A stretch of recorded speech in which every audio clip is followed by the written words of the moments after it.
te parece si oramos así como estás? Inclina tu rostro, cerrá tus ojos. Padre, en esta noche háblanos, Sí, ministranos. Hemos venido a esta casa para oír tu palabra, que sea de motivación, de aliento para nuestras vidas. Enséñanos, Señor, para poder caminar conforme a tu propósito. Hay un diseño que vos planeaste para mi vida, para mi familia. Vamos, declaralo, Señor, yo quiero hacer tu voluntad. Sí, Señor. Quiero caminar tomado de tu mano. Quiero ver cómo todas tus bendiciones Jesús me alcanzan. Así lo dice la palabra del Señor. Que si caminás con el Señor, Señor, todas sus bendiciones te van a alcanzar. Por eso te damos gracias, Señor. Que no volvamos a nuestros hogares de la misma manera como vinimos. Por el contrario, queremos salir motivados, encendidos en el fuego de tu Espíritu, Señor. En el nombre de Jesús. Gracias te damos, Señor. Amén. Amén. Y amén. Gloria Amén. al Señor. Gloria a Dios. Saben que me llevó tiempo entender qué era la iglesia. No sé si te pasó a vos, pero muchas veces decimos, me voy a la iglesia. En realidad esto es el templo. Es un edificio que, les cuento, hace años atrás era un boliche. Se llamaba La Calandria. Y era un boliche de chamamé. Imaginen todo lo que pasa en un boliche, ustedes saben. Algunos lo conocen. ¿Algunos lo conocen? ¿Lo conocieron? Como La Calandria. Ahí levantan la mano. Muy bien. Bueno, algunos movían la cintura acá, ¿no? Bueno, pero era la vieja vida. Pero, ¿por qué te digo esto? Porque en realidad a mí me costaba entender si la iglesia era un edificio. Vieron que algunos dicen a llorar a la iglesia. Como si la iglesia fuera un lugar donde venimos a llorar porque sufrimos y nada más. Pero en la iglesia usted vio, nos divertimos, la pasamos bien, nos vamos llenos del Espíritu Santo, nos vamos aliviados de las cargas y nos vamos con una palabra que nos permite experimentar el poder de Dios. No es un lugar para llorar, no es una institución, tampoco es el edificio en sí, sino que en realidad la iglesia somos cada uno de nosotros. Amén. Y esto es lo que vos y yo tenemos que entender. Cada uno de nosotros formamos un cuerpo, así como el cuerpo del ser humano está conformado por diferentes miembros. Mire, si usted se mira, tiene 2 manos, tiene brazos, tiene piernas, tiene cabeza, tiene también diferentes órganos internos que no se ven, pero que son muy importantes. Y todo ello conforma el cuerpo del ser humano. ¿Y la iglesia qué es? La iglesia es el cuerpo de Cristo, donde Cristo es la cabeza. Y esto es importante entenderlo, sobre todo en un mundo que es individualista, donde se miran cada uno a sí mismo, es el sálvese quien pueda. Si a mí me va bien, y bueno, y el otro que se arregle. Si de vez en cuando puedo tirarle un pancito, si de vez en cuando puedo darle una monedita, pero en realidad la iglesia es totalmente diferente. La iglesia es una gran familia. ¿Qué es la iglesia? Una gran familia, donde nos preocupamos y nos ocupamos el uno por el otro. Saben que el fin de semana pasado hablamos algo acerca de lo que significa ser parte de la familia de la fe. Y realmente estamos tan orgullosos de tener una hermosa familia de la fe que Dios nos ha dado, de darnos esta iglesia, de ponernos a la cabeza de la iglesia, donde cuando hay un hermano en necesidad, el resto se solidariza. Y vemos en los mensajes cuando alguien está mal y todos corren para pasar un tiempo con él, para acompañarlo. A veces no hay palabras, a veces uno no tiene palabras, pero simplemente el estar sentado junto a la persona y decirle te sirvo un café, decime si querés contarme lo que te pasa, soy todo oídos. Y qué maravilloso poder contar con gente así. La iglesia no es un auditorio. Entonces, ¿qué es la iglesia? La iglesia es una gran familia. La iglesia somos nosotros. Mira, quiero que mires alrededor. Mira a tu alrededor. Mira, tenés un montón de hermanos. Y sabes, yo estoy seguro que detrás de ese tapaboca hay una palabra de aliento para vos. Hay un oído listo para escucharte.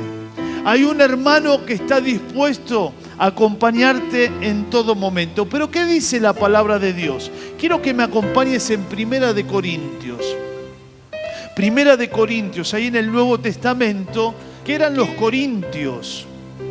Bueno, era una iglesia que estaba en una ciudad llamada Corinto, en el Asia. Y el apóstol Pablo va a establecer esa iglesia y luego va a dejar a alguien a cargo. Y mirá lo que le va a decir, porque luego de partir del lugar, Pablo siempre estaba atento a la necesidad de la iglesia y le va a escribir algunas cartas.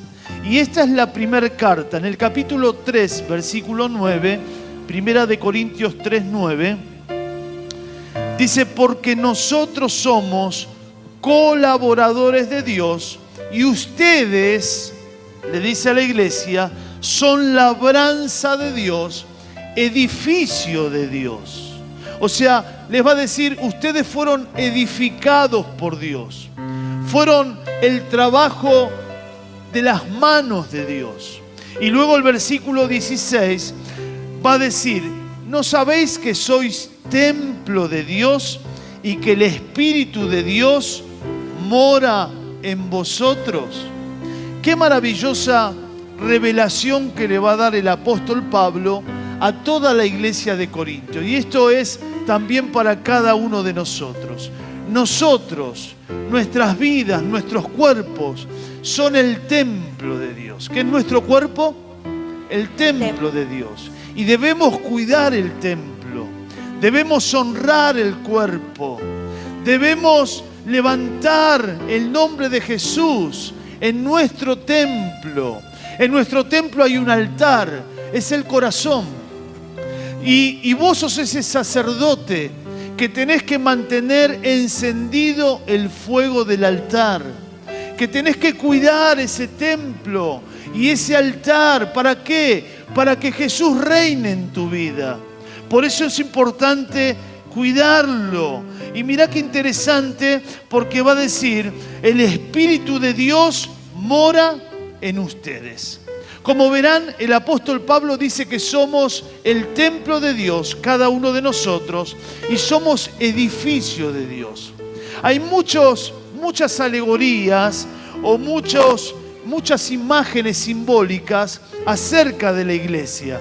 También va a decir que es la novia de Cristo, la iglesia es la esposa de Cristo, es el cuerpo de Cristo, como te mencionaba, es una familia, pero en este caso, el apóstol Pablo va a decir, es un edificio. Mirá, acompáñame ahí en el versículo 9. Yo sé que vos tenés tu Biblia, Primera de Corintios 3, 9. Estábamos leyendo justamente, dice que somos labranza de Dios, edificio de Dios. Y luego en el versículo 10, mirá qué interesante, va a decir, conforme a la gracia de Dios que me ha sido dada, yo como perito arquitecto puse el fundamento. Así dice el apóstol Pablo, puse el fundamento, es la piedra fundamental.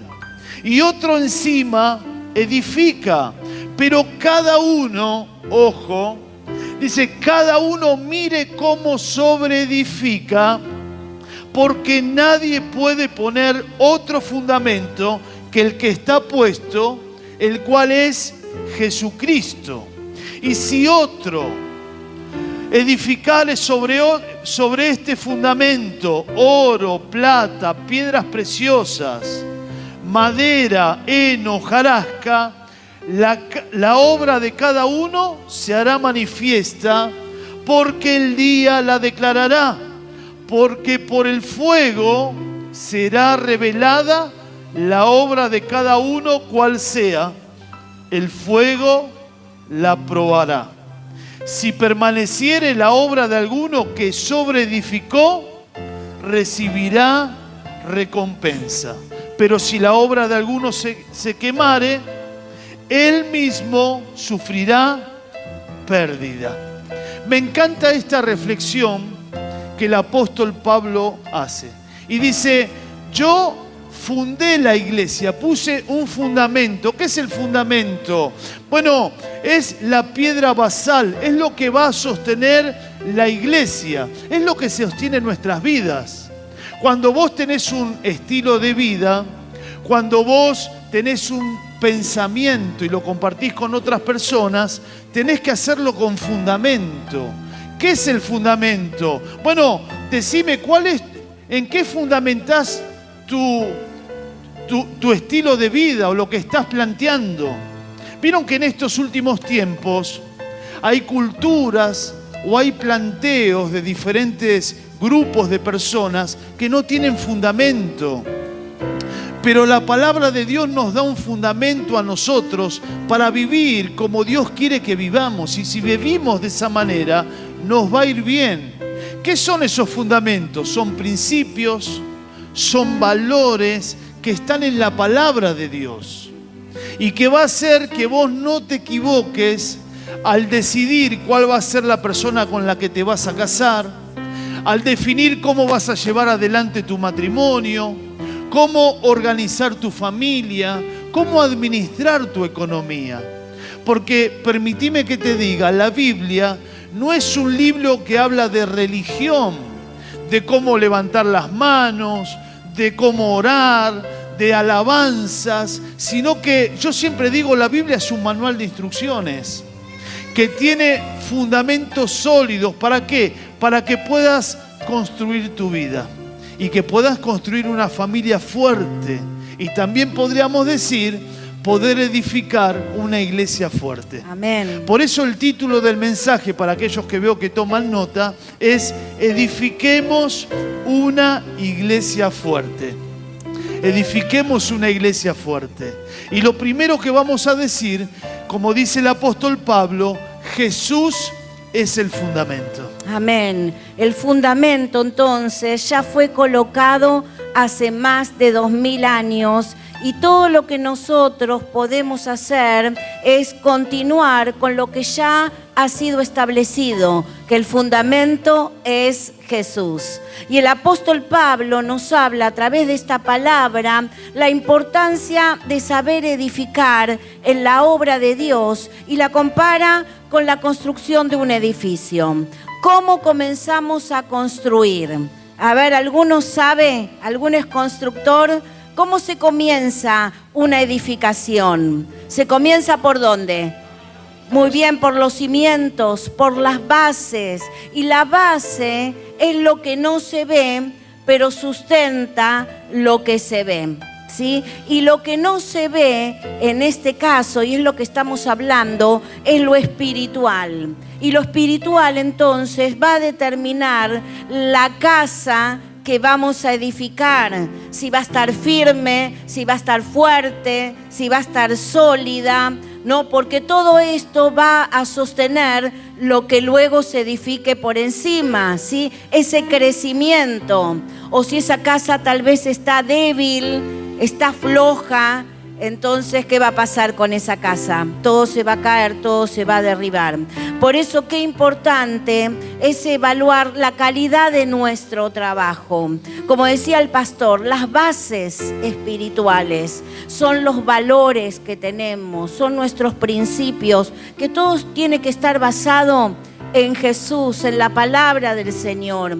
Y cualquier edificación que se haga sin el fundamento que es Cristo, tarde o temprano esa edificación no va a permanecer. Por eso miremos entonces cómo construimos, porque no edificamos, ¿sí?, un edificio terrenal, sino que edificamos una casa espiritual, que es la iglesia, que somos cada uno de nosotros. Y el apóstol Pablo, a través de esta palabra, afirma que el fundamento es Jesús y todo lo que edifiquemos tenemos que edificarlo ¿sobre quién? Sobre Jesús, ¿sí? Pablo, el apóstol Pablo, ¿saben? Pasó 18 meses con los corintios y pasó tan solamente un mes con los tesalonicenses. Poco tiempo pasaba, ¿sí? ¿Pero por qué? Porque él entendía que había una urgencia, él entendía que era importante que él salga por todo el mundo, por todas las ciudades, a predicar la palabra del Señor. Pero él, cuando estaba en un lugar, él dejaba asentadas las bases, enseñaba cuál era el fundamento y luego podía emprender el viaje sabiendo que otro iba a edificar sobre ese fundamento y así podía continuar la obra.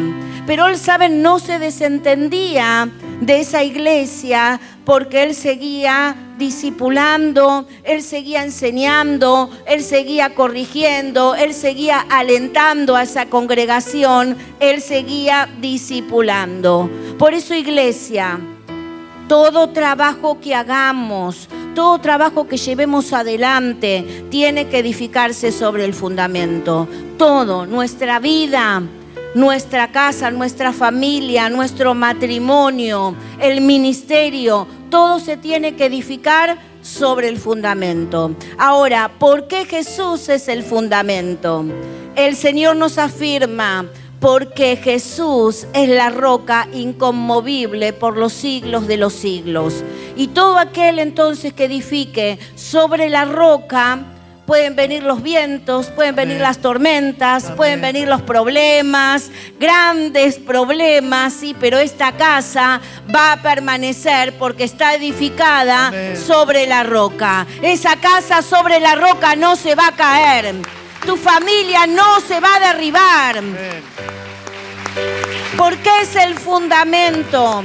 Porque su palabra permanece para siempre. Su palabra no pasa. Su palabra es irrevocable. Porque también fue anunciado por los profetas que vendría un Salvador, y nuestro Salvador se llama Jesucristo.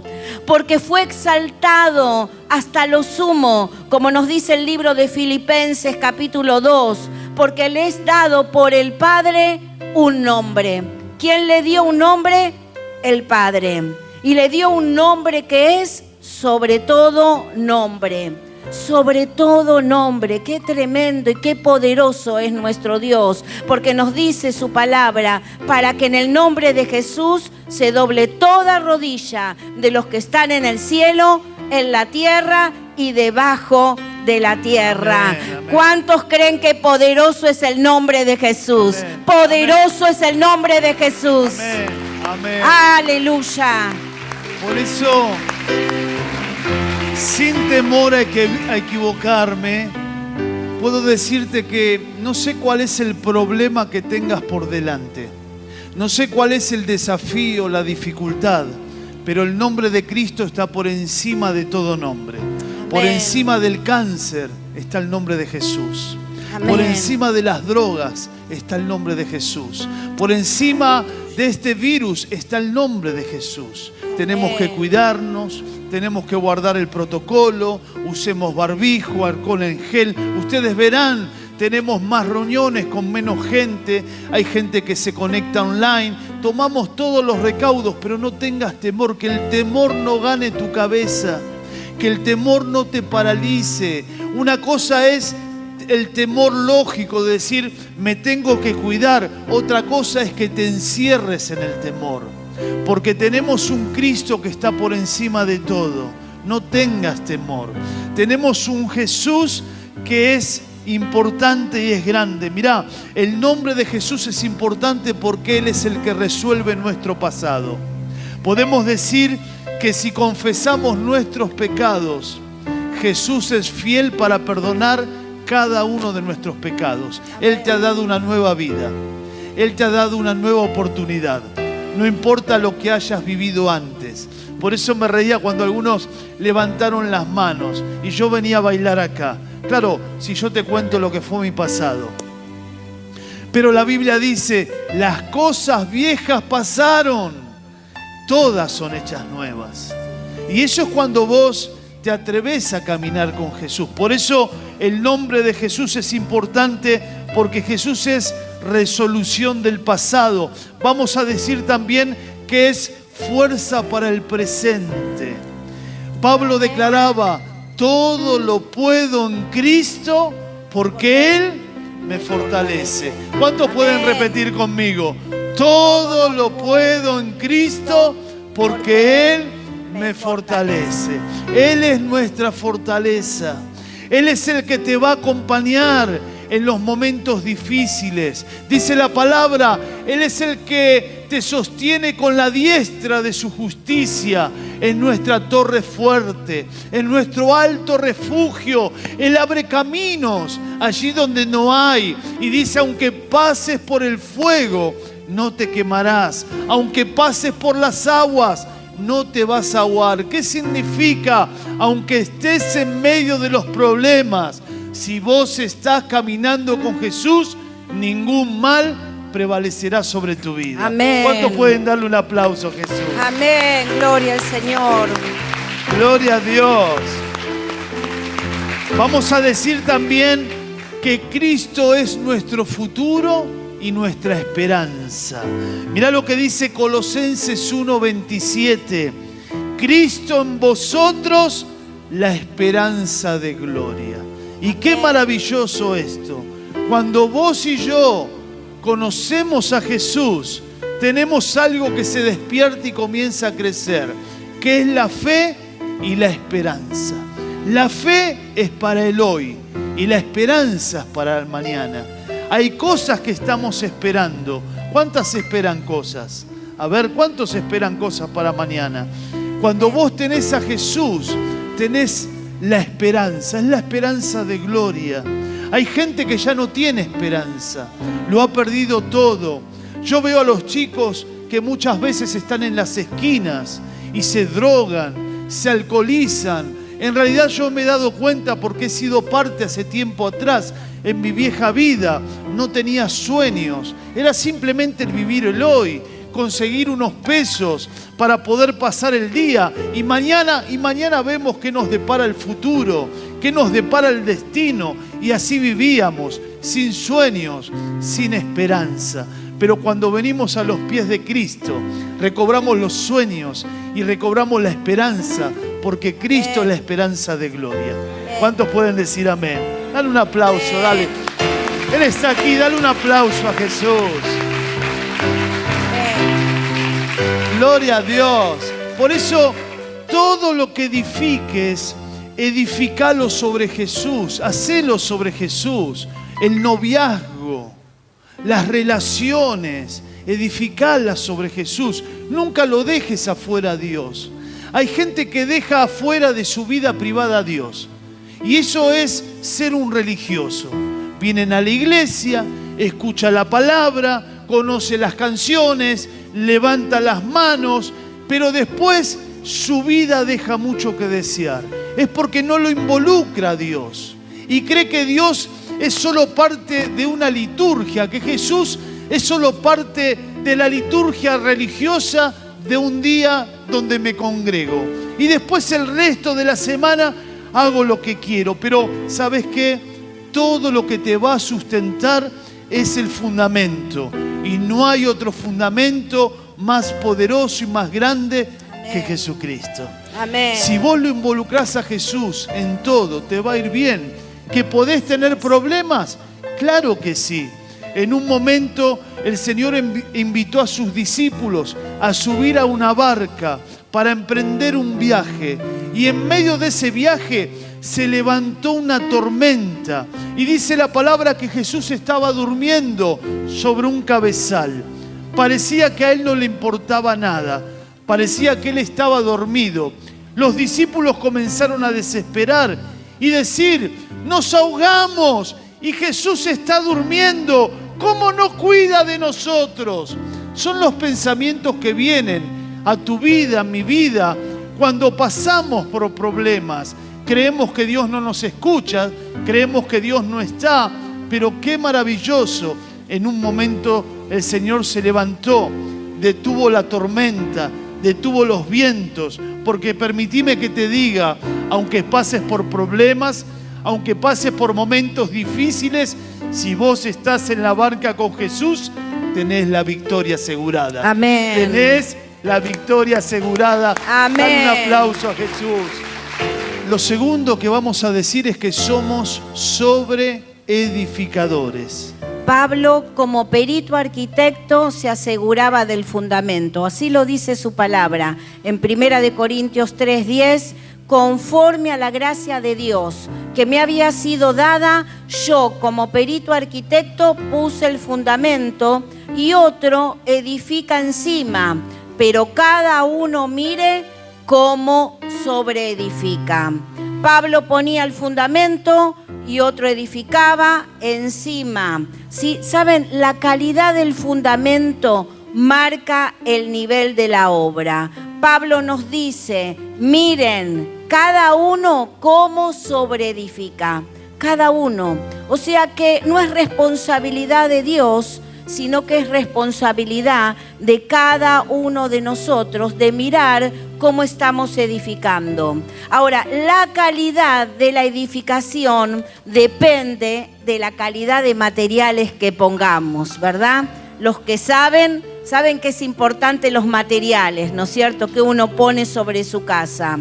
Ahora, miren, Pablo, si ustedes después siguen leyendo, hace una lista de materiales que luego la va a comparar con nuestra vida, ¿no? Y hace esta lista: oro, plata, piedras preciosas y por otro lado, madera, heno y hojarasca.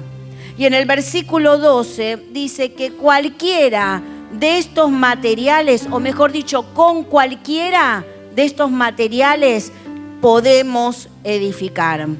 Son las decisiones de cada uno, porque saben, no todos estos materiales son buenos. Algunos sí y otros no. Pero según cómo edifiquemos, vamos a tener las consecuencias. Y en el versículo 13 nos dice que la obra de cada uno va a ser probada por el fuego. Miren, los 3 primeros materiales pasados por el fuego no van a ser afectados, al contrario, porque el fuego purifica el oro, el fuego purifica la plata y las piedras preciosas, ¿sí? El fuego los purifica, o sea que los hace mejores, más brillantes, ¿sí? Yo quiero edificar sobre estos materiales. ¿Ustedes? También, amén. Pero miren, el fuego va a consumir y va a quemar rápidamente la madera, el heno, la hojarasca, y no va a quedar absolutamente nada. La prueba de fuego, que va a llegar en algún momento, va a llegar a nuestras vidas. Y eso va a exponer entonces las buenas obras y las malas obras, ¿no? De acuerdo entonces a lo que hagamos, de acuerdo a nuestro servicio al Señor, de acuerdo a nuestras acciones, a nuestras actitudes, ¿saben? El Señor va a recompensar o el Señor no va a recompensar. Yo quiero que el Señor me recompense en algún momento. Amén. Yo quiero tener ese lugar de privilegio y ser recompensada. Ahora miren, el Señor entonces va a recompensar, pero tenemos que entender que el Señor quiere una iglesia sana y una iglesia fuerte. Y se construye entonces con buenos materiales, porque todo lo que se ponga sobre Jesús, todo debe estar a su altura. Entonces vamos a ver los cimientos espirituales y en qué tenemos que trabajar, en qué tenemos que esforzarnos, porque si hay algo que identificamos que está mal en nuestra vida, sí, tenemos que arrepentirnos y nunca es tarde para volver a empezar. Nunca es tarde para tirar, si es necesario, toda la casa abajo y volver a construirla, pero esta vez hacerlo bien. El Señor nos da nuevas oportunidades. ¿Cuántos dicen amén? Entonces tenemos que trabajar. ¿En qué? Tal vez en una mayor entrega, tal vez en el amor, ¿sí?, a Jesús, el amor a nuestros hermanos. Quizás algunos dicen, bueno, yo tengo que trabajar con el perdón y ahí me está costando, pero el perdón es una decisión. Yo tengo que trabajar y esforzarme en el compromiso, en la lealtad, en la fidelidad. Tengo que trabajar en la unidad, tengo que trabajar en la entrega, en la misericordia, y así podemos seguir la lista. pero cada uno evalúe cómo está edificando. Y la pregunta sería, ¿cómo estás edificando tu vida? Porque pensaba esto, una iglesia fuerte es una iglesia sana. Y si la comparamos como otra imagen que nos da la Biblia acerca de la iglesia, también dice que es el cuerpo de Cristo. Y donde hay un miembro que está enfermo, todo el resto del cuerpo se duele. Si el hígado está enfermo, lo sufre todo el cuerpo. ¿Es así o no es así? Si el corazón está enfermo, lo sufre todo el cuerpo. Por eso cuando hay un hermano débil en la fe, cuando hay un hermano que no edifica con materiales que son nobles, como los que acaba de mencionar Claudia, toda la iglesia se duele, toda la iglesia lo siente. Y la iglesia ya no es fuerte. Por eso es que Pablo va a exhortar a la iglesia de Corinto, y hoy lo estamos haciendo nosotros, a nuestra congregación, para que podamos construir una iglesia noble. Cada uno de nosotros somos responsables de la construcción de una iglesia fuerte y sana. Si hay uno que construye mal, lo va a sentir todo el resto. Entonces, como hermanos, cada uno le tiene que decir a su propio hermano: hey, hay algo que estás haciendo mal. Hey, hay una actitud que tenés que cambiar. Hey, tenés que desechar la soberbia y vestirte de humildad. Hey, ya no podés vivir mintiendo, tenés que vivir en verdad. Hey, porque todos somos responsables de una iglesia sana sobre la cual tenemos que edificar. Y esta interpretación la tuvieron los primeros discípulos del Señor. Y es por eso que, aunque Jesús ya no estaba, la iglesia de los primeros tiempos fue una iglesia fuerte, una iglesia poderosa, una iglesia que crecía, una iglesia que predicaba, una iglesia que conquistó el mundo, aunque los religiosos le llamaban gente del vulgo y sin letras. ¿Saben lo que decía? Ustedes son unos huecos. Sin letras significa analfabeto. Del vulgo significa vulgar, común. Ustedes son comunes, los ninguneaban. Claro, el religioso tenía mucho conocimiento teológico. Y también saben los que los rechazaban, los que no entendían el mensaje. Y si no, miren por un momento, los que se opusieron a Jesús y a la iglesia fueron los religiosos y los que no quisieron seguir a Jesús. Se oponían a la iglesia, eran las voces que se levantaban, pero la iglesia se pudo sostener porque estaba llena del poder del Espíritu Santo. Y aunque la quisieron destruir, aunque la persiguieron, los encarcelaron, los aserraron, los decapitaron, los crucificaron, a los primeros apóstoles, la iglesia crecía y crecía porque la iglesia había entendido que era una gran familia y era una iglesia fuerte y sana, y pasaron más de 2000 años y hoy estamos aquí levantando el nombre de Jesús y decimos: ¡Aleluya! Somos una iglesia fuerte y poderosa. Dale un aplauso, gloria, a Jesucristo. Gloria, gloria. Gloria a Dios. Yo me preguntaba, ¿cuál fue el secreto de que en medio de la persecución la iglesia creciera y avanzara?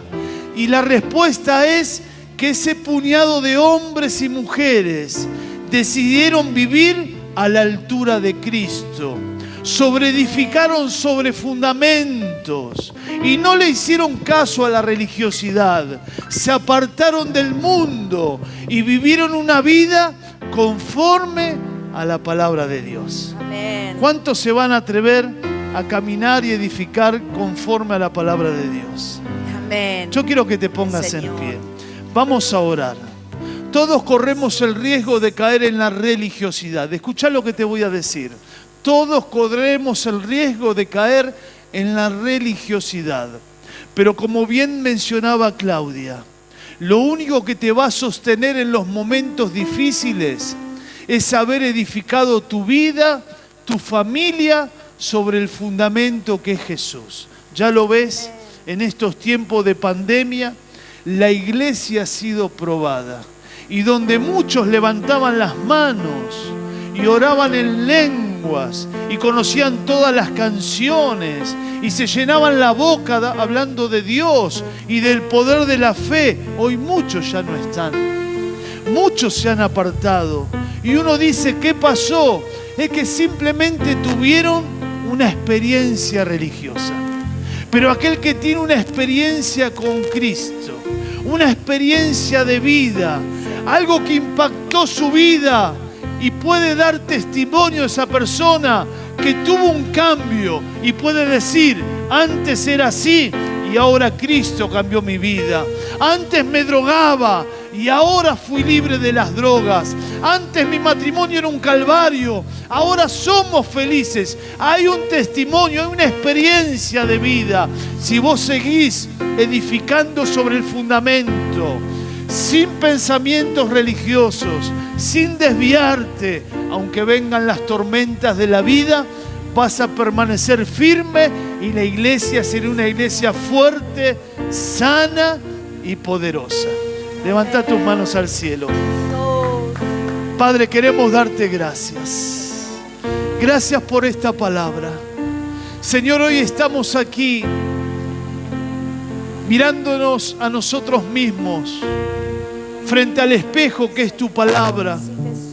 Una palabra que nos confronta y nos muestra cómo estamos. Y nos preguntamos cómo estamos sobreedificando. Señor, hoy declaro que edificaré mi vida, mi familia, mis relaciones sobre el fundamento de tu palabra.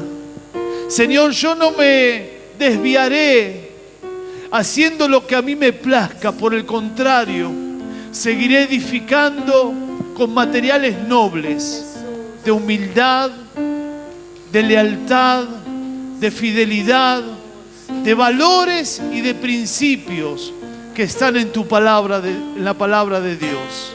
Señor, no me guiaré por supuestos, por la corriente de este mundo. No me guiaré por intuiciones. Me guiaré por tu palabra, Señor. Y en el nombre de Jesús, yo declaro que seré parte de una iglesia fuerte. Seré parte de una iglesia sana. Señor, hoy me comprometo, Señor, a cuidar mi vida, a caminar conforme a tu voluntad, Señor. Señor, hoy me despojo de todo pensamiento religioso.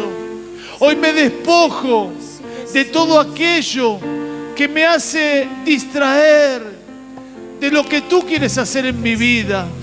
Caminaré en tu propósito y llevaré adelante el diseño del cielo que tú asignaste para mi vida y para mi familia.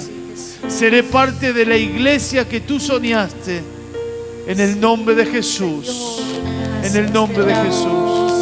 Señor, hoy hemos entendido lo que es la iglesia. Somos tu cuerpo. Somos un edificio en el cual has puesto tu Espíritu Santo.